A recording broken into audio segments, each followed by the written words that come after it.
Good afternoon. If you are looking at my face, it must be Tuesday at 2 o'clock Pacific Standard Time. Welcome back to Cozy Up and Pay Attention, the Parent Edition. We have another guest for you this week who is going to lend some of her experiences on developing a responsible adult, what the show is pretty much about. And I'd like you to take a deep breath, but exhale, and we'll be right back with our guest for this afternoon. Cozy Stone is a multi-talented comedian extraordinaire who has a real lust for life. She also combines humor and motivation, where she is known as a humorvational speaker. Her youthful ways and positive light make her a beacon for those of all ages. Cozy has lived a remarkable life that has paved the way for so many. She had the longest running open mic venue of 11 years at Tommy Rockers in Vegas, called Cozy's Comedy Corner, through which she introduced many up-and-coming comedians. Before going into comedy, she was one of the first female personal trainers and one of the top fitness trainers in the world. She has trained many greats such as Billie Jean King, Roberta Flack, Andrew Young, Ed Bradley, CCH Pounder, Al Pacino, and Earl Monroe. As a former competitive bodybuilder, she also owned a bodybuilding gym for women over 40 in Los Angeles for several years. She has worked in top positions for HBO, Playboy, and Tony Robbins. She also enjoys volunteer work, dedicating time to the New York Foundling Hospital and babies with AIDS. Cozy Stone has a message that shouldn't be missed. All right, let's welcome our guest. And I hope I don't botch her name up too badly because I've been practicing. Kagendo, come on down. Yes. Kagendo? Yes, it's Kagendo. Yes. Woo-hoo! How are you this afternoon? Good afternoon. How are you doing? I'm doing great. All right, so one of the things I'm going to have to do is probably speak slower, yes? Okay. All Yes. right. So Yes. before we get started, Kagendo, what I like to tell my audience is this is a show displaying parents who have uh, put the love, time, and attention in developing responsible adults. We know that parenting does not come with a book of what you should do or what applies to any and all children. The perfect parent does not exist. And first and foremost, this show has nothing to do with parent shaming. Just remember, folks, if I hit on something that you're doing, I don't know you. that's between you and you know who. So let's get started with our guest this afternoon, and let's give the audience a little background of where you're from, because I believe you're my first international guest. So tell me, where were your parents born, and how old were they when they gave birth to you? My parents were born in Kenya. That's where I come from. And I believe my mom was 20 years old when she became pregnant with me. I'm the firstborn in the family of 7. So that's where I come from, Kenya. So I have different perspective, I think, from the American side, because this is where now I've been living for about 30 years. Okay. Yeah. And how old? So you said your mom had her first at 20. Yes. How old were, and you only have one child, correct? I have one. Yes. And how old were you when you gave birth? I was 27 years old. Ooh. So Yeah. was it a planned or unplanned birth? Now, it wasn't. It was planned by me because in my country or my tribe where I come from, when you get to a certain age in life, is like after 25 is like you need to have a child or something like that. So for me, it was ingrained in my mind that, to have a child, I needed one. So for me, I just decided I wanted one so that I can fulfill the traditions. Did you were you married when you I was decided? not married. I was just me, deciding all that. Okay, fabulous. So you have the background of tribal traditions. You know that you're at the skirting end of having to have a child. How did you pick this person? Was it their brains, their looks? What qualities did this person have for you to say, I'm going to have a kid, but I need to have some good characteristics in my kid? Or did you? This person was not even my boyfriend. I just liked him. I had a crush on him. He was good looking and he lived near my place. I used to like him from the beginning. So I thought, well, I think you'll be the one I want. And Did that's what, yeah. did you share I that with him? Did you get his consent to have his child? actually, yes, that very time I told him if he is not ready to be responsible for a child, he should tell me, but he didn't. So I ended up getting pregnant. And then afterwards, it's like he was not ready for it. Okay. Yeah. So you were a single parent, Yes. an unmarried single parent. Yes. Now, with that being a tribal a tradition, was that acceptable? So let me keep with the question.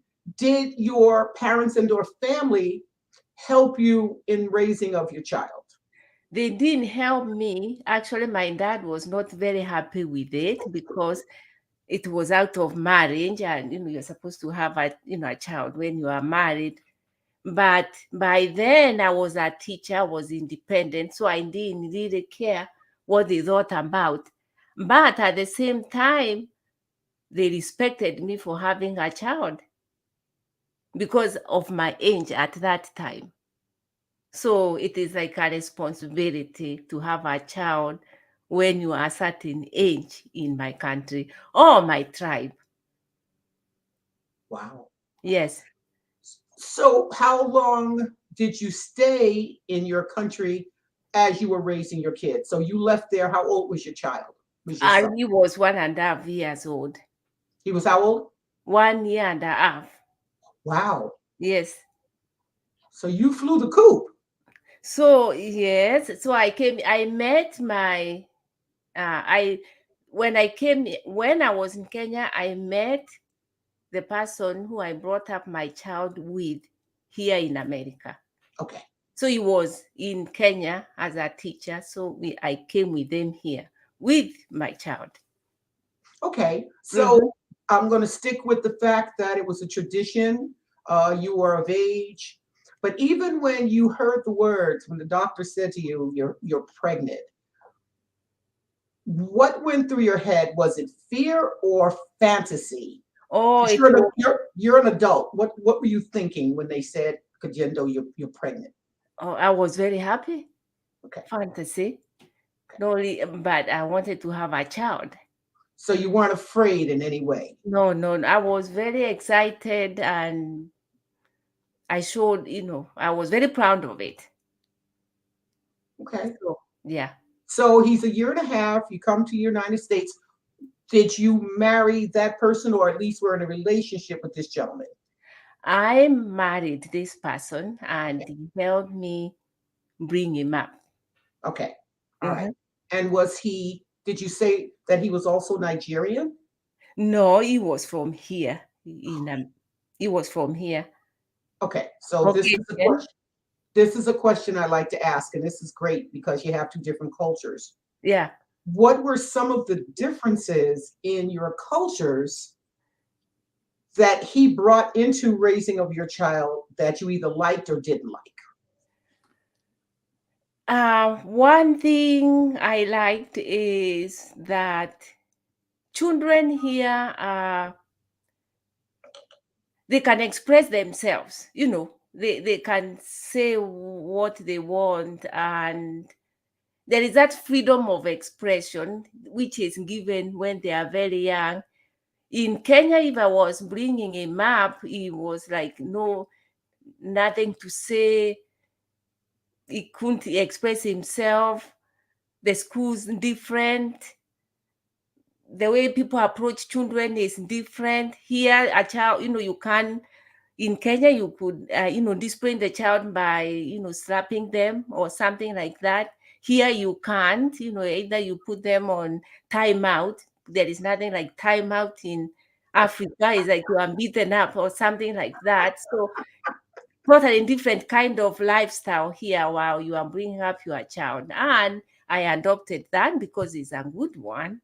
Okay. Although there are some of the traditions I also instilled in him, like, respect of other people. It's a little bit different. I don't know how I can really explain it, but it's different.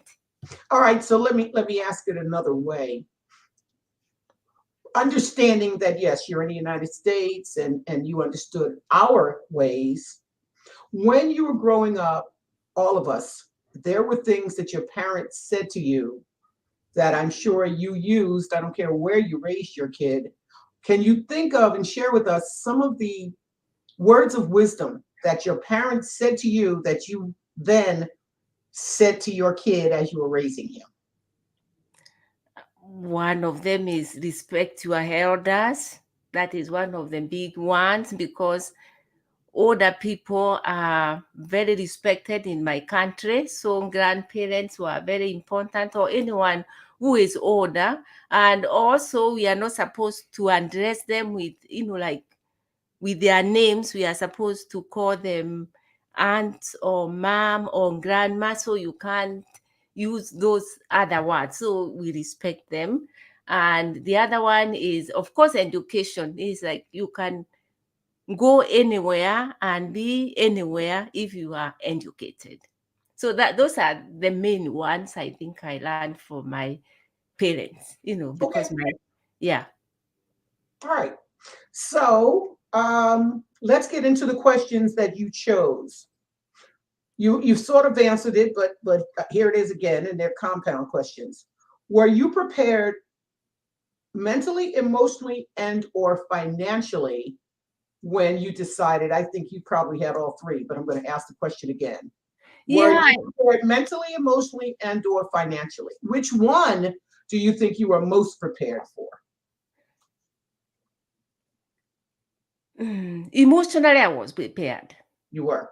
I was, because it is something which we are supposed to do after 25. Plus, you If were you the are not oldest. pregnant, then you are looked down, and no respect. So after having a child, is like you are highly respected. And also I was a teacher, so I had all the, everything for me to have a child and be responsible for my child. And you were also the oldest of 7 siblings. Yes. That makes a big difference as well. Yeah, so it was, yeah, I was. Okay. So let's get to the next question is, what do you think, would you say, makes a good parent? I think it is the knowing. You need to be in the knowing that this child is going to be an adult one day. So the way you bring him up, or the way I brought up my son, is knowing that one day you'll be a grown up, and I respect him as a grown up, even when he was a little kid. So I remember one time going to my grandma. We were to go to my grandma's place, and it was me, my husband by then, and my child. And then they were asking me how many people were going. I said there were 3 people. And then when I got there, it was me and my husband and then my son. And so he's like, where is that person? I said, it is him. So from the beginning, I brought him up respecting him like that, knowing that one day he will be a responsible person. Good answer. I like that, because it's true. Why would we discount another human being because they've got shorter legs? Pretty much, right? Exactly. Next question. And I think you hit on this, but you can expound. How did you prepare to become a parent? So you knew you had to. You went and found this man in the jungle, snatched him by his hair, and made him give you a child. So, what else did you do to prepare to be a parent? One thing in Kenya, I have support system from my brothers and sisters, so I knew I wouldn't have any problems bringing him up. Also, as a teacher, I knew I would afford a nanny. That is one of the big things which I found was different here, because I couldn't afford one. There, when you get a child, you find someone to help you bring them up. So I was able to get someone to help me bring him up. Although, sometimes they would come and leave, but I had someone to help me bring them up. Also, I was a teacher, so I was ready to bring him up also. So I didn't have any problems or think that I would have any problems, because I had my family and I was ready for my child. Yeah, and your Yeah. culture prepared you. And this is sort of a joke. You left the country that gave you a nanny to come to a country where you didn't have one. What were you thinking? Did you know, or I didn't know it. He used to ask me, "How are you going to handle America?" But then I didn't understand what the question was who until was asking you that? it was my ex. Okay, It's a big story, I'm just talking about parenting. right. So Yeah. you did not know many of the our customs and much about our culture. No. The que- The question before you came here, you did not know much about the customs and culture of. Did you It was have a television? cultural shock. Everything was so different. I wanted to go back the following 2 weeks, but it was tough. I remember my son getting lost. So I came in US, then there is TV. So my son one time got lost because I was glued on the TV. So it is very different. Wait, are you telling me that you're so busy watching TV, the kid walked out of the house?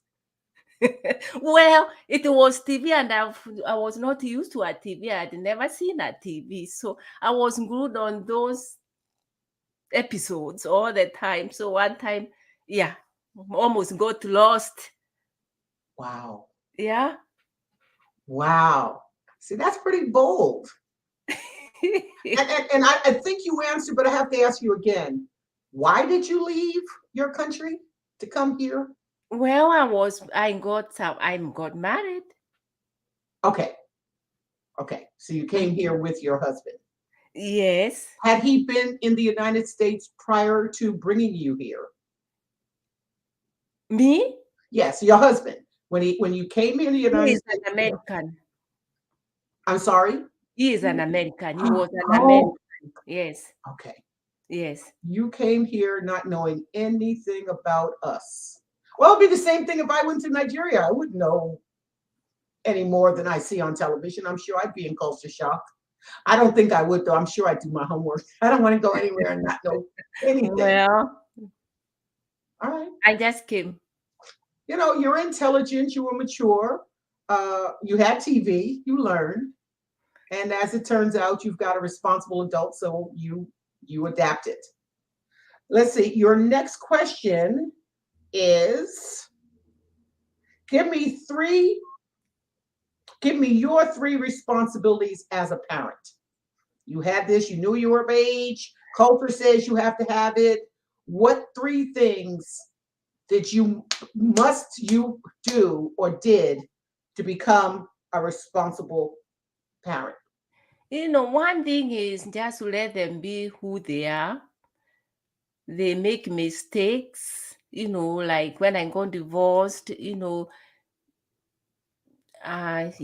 had a different kind of a behavior, but I remained a mother, so I didn't want him to be a husband, in a way, the way sometimes we tend to want them to be doing things for us because the other one has gone. So I was making sure that he did his homework, he came home at the right time, he was with the right kinds of people. By then, I was a nurse. So it is a long story. So because when I came here, I also went to school and became a nurse. So by that time, I was also divorced. So I became a single parent again, and I had to go through all that. So just letting them to be themselves, to express themselves, although there are so many things which go on in the family.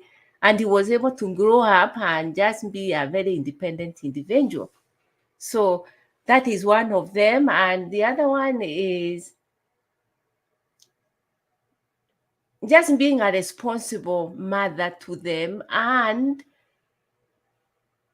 behaving the way you want them to see you behave or to see them behave. That is being respectful to other people, working the way you are supposed to work, going to work the way you are supposed to go to work, just to show them an example of responsibility and an example of an adult, how they are going to grow up and handle things, and also provide a lot of love to them, because they get hurt, they fight in school, they come, and crying and complaining about the teachers and all these kinds of things. But then it's like you sit down with them and just ask them questions, what happened in school, what is going on in your life. Let's talk, because both of us are human beings. It's not like because they are children, they are not people. So it's like we need to talk about things. Tell me what you are feeling. Let me tell you what I'm thinking about you. And then we talk like that. Even when he was very young, I remember telling him, you have to take responsibility for yourself. For example, we are walking and then he's climbing on things. When he falls down, he's like, well, I told you, this is the road. So take responsibility for yourself. So that's how I brought him up, like showing him that I'm there for him. I respect him. There are problems in the world. They can be solved by people communicating together. There's the word. I wasn't going to say it because I knew you were. I'm looking at the last question, and I see it's very similar to the second question. So I want to ask this again: foreigner coming to the United States. How long were you married before with the gentleman that you came here with? And how old was your son when you guys separated? Okay, married 6 years, and my son was about 6.5, 7 when we got separated. Okay, so here's the question. Yes. As you're a single mother raising a boy, what are some of the things that you would share with parents? We hear all the time they need a father to raise a man, and it's a great conversation as it is. What do you think are things that you did to help make your as a single mother, to help make your son the responsible adult that is as a man? One thing I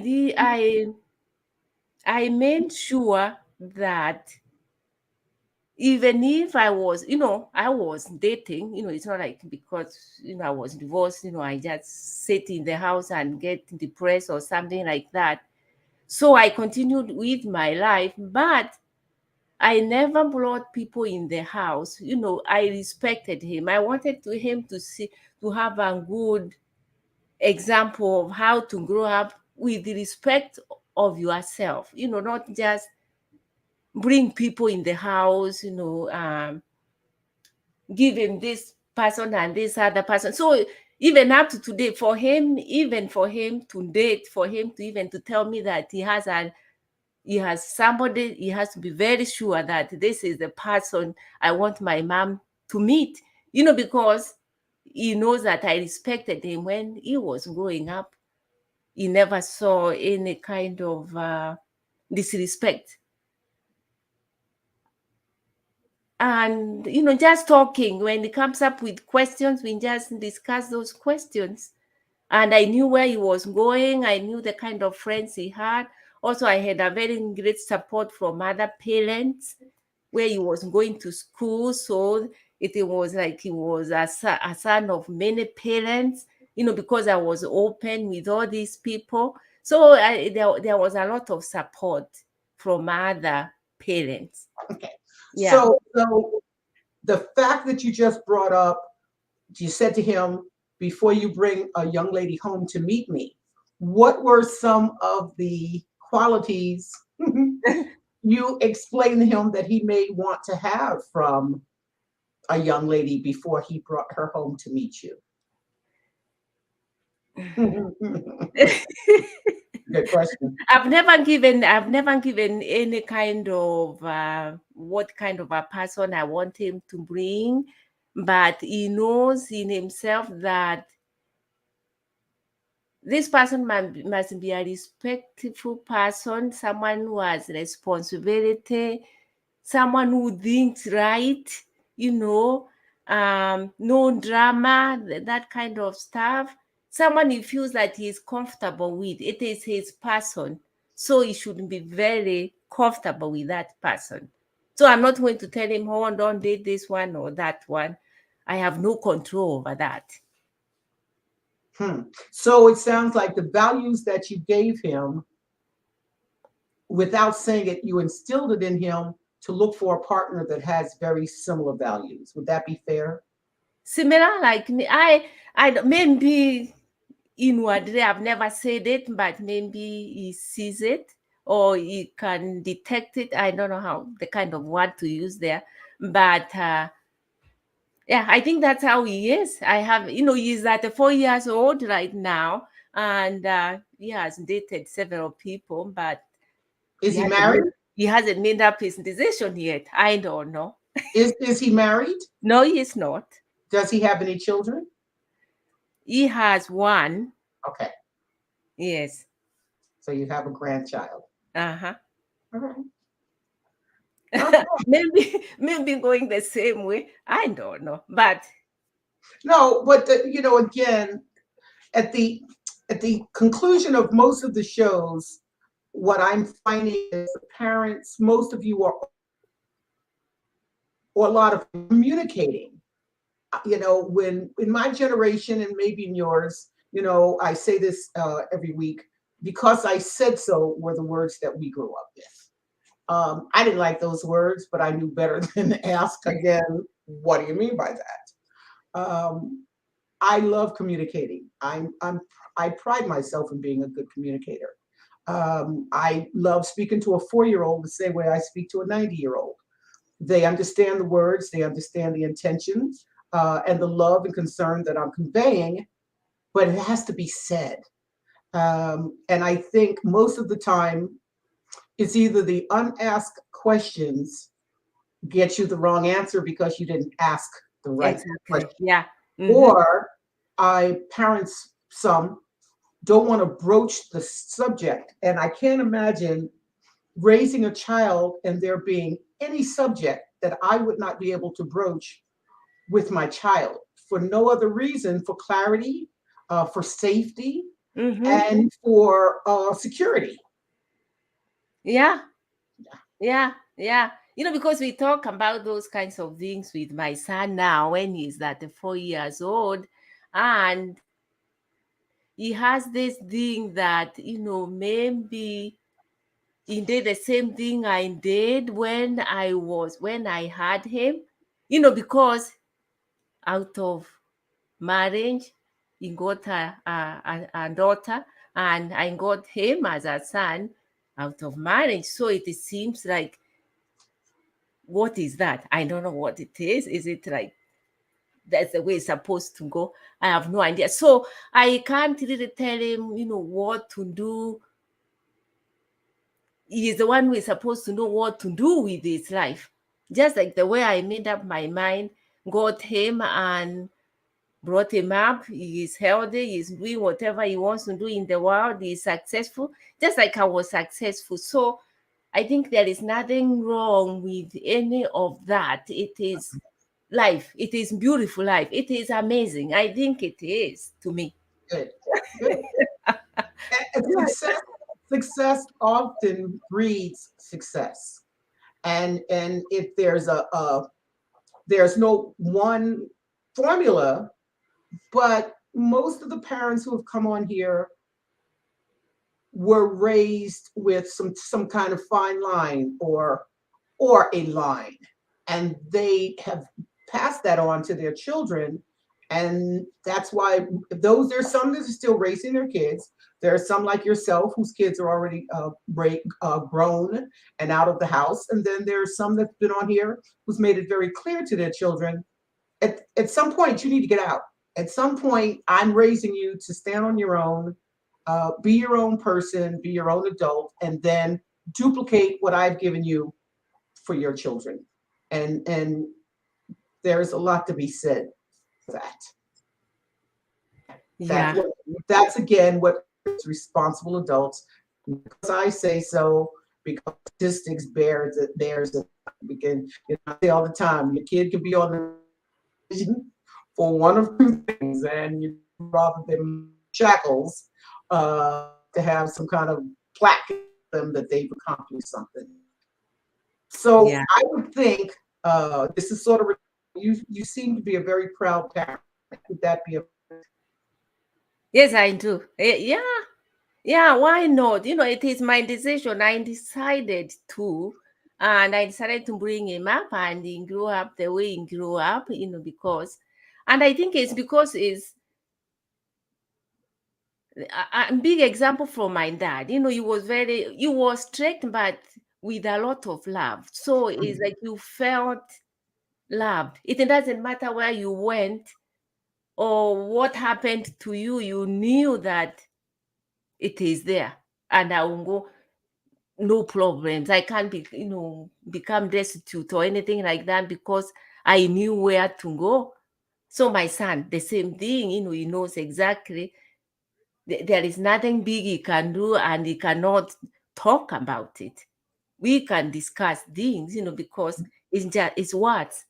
And words help people to live, to express themselves instead of just folding and, getting depressed and getting sick and all that kind of stuff. I used to be a nurse, so I know how right? people end up getting stressed out and ending up getting sick for nothing. Right. Yeah. So. And the love word can't be used or abused enough.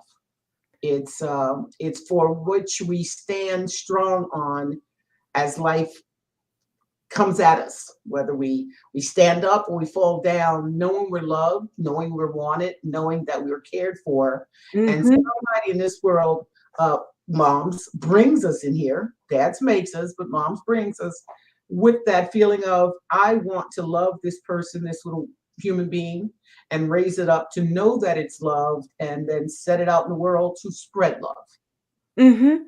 Right? And that's what you've done. Well, let's get to your fun question. I want you to know this is probably the most difficult question for me, because you didn't give me one. So here's one for you, Ms. Kagenko. If you could pick a new first name, what would it be? Do not say the name you already told me either. You don't get away with that. My first name would be, this is Kenyan name? Well, I was just getting ready to change it to American, but okay, give me a Kenyan name. Go ahead. I want two. I want one from Kenya and I want one from America.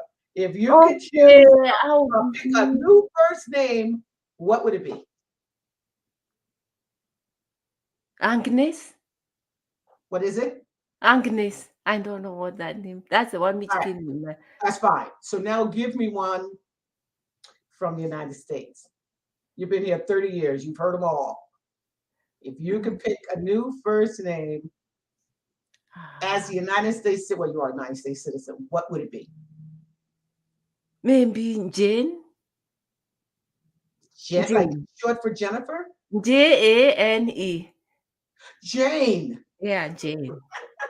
I don't know why. It doesn't matter. That's the fun question. It doesn't matter. I guess I can see you being a Jane. That's the beauty of the question. Can you see somebody being that name? Well, Miss Kagenko Jane, Yeah. I want to thank you. Was it painless for you? No, it was because of the way you ask questions. I think you make someone feel comfortable. Okay, good. Yeah, because I was a little bit like, oh. But the way you ask questions is very good. It is nice. It's like talking to you. You know, you are cozy. You know, you make things very Well, funny and all we're, comfortable. all we're doing is having a conversation. So Yeah. that's when I get some of you who say, "Oh, I'm going to panic." I said to one of my buddies just yesterday, I said, "Pretend we're sitting in the park talking as we do all the time. Yeah. It's just Okay. going to be, I guess maybe it's the camera, but you don't see people looking at you. All you see is me, and I see you. And Oh, I want to thank you. As far as I'm concerned, your clarity was great. You did force me to speak so slower because I'm a New Yorker and I can go 1,000 miles a minute. Then you're trying to figure out what the heck did she say? And I'm a yeah, yeah. so, I'm learning as I do my shows, and I want to conform with my guest as they're on here, especially since I've really seen you and had conversation with you once before today. And we need to change that, maybe get together every other month and have a cup of coffee or what That's have it. you. Yeah. So I thank Scott for getting you technically involved. He Yes, I'm was glad very, he's there. very So instrumental. And I want to again tell the audience we need more of you in this world. Um, the one thing about the show or about life is more often than not, sometimes when we know better, we do better. And that's what this show is about. mm, Hopefully, maybe some younger people, even someone that's even mature, would say, wow, maybe I need to change that or think about it. We're not telling anyone what to do, we're just giving them ideas, if you will. And again, these folks who are on this show have responsible adults who are no longer in their homes, or their parents are getting them ready to go out into the world to be responsible adults. And I say this every week and I'll say it again. You do not give birth to a baby, you give birth to a human being. yes. So, folks, I hope you enjoyed another one of our shows. Once this live show is over, please go to either YouTube and pull up Cozy Up and Pay Attention Parent Edition, or go to Facebook and pull it up on prconnectionsradio.com. And I never remember to say, go to Amazon and pick up my books, Cozyisms, The Art of Paying Attention. There is a lot of quips and quirky cozyisms in here that will make you laugh and will also make you think. And there's some beautiful art from two of my friends who contributed their illustrations to these books. Mm.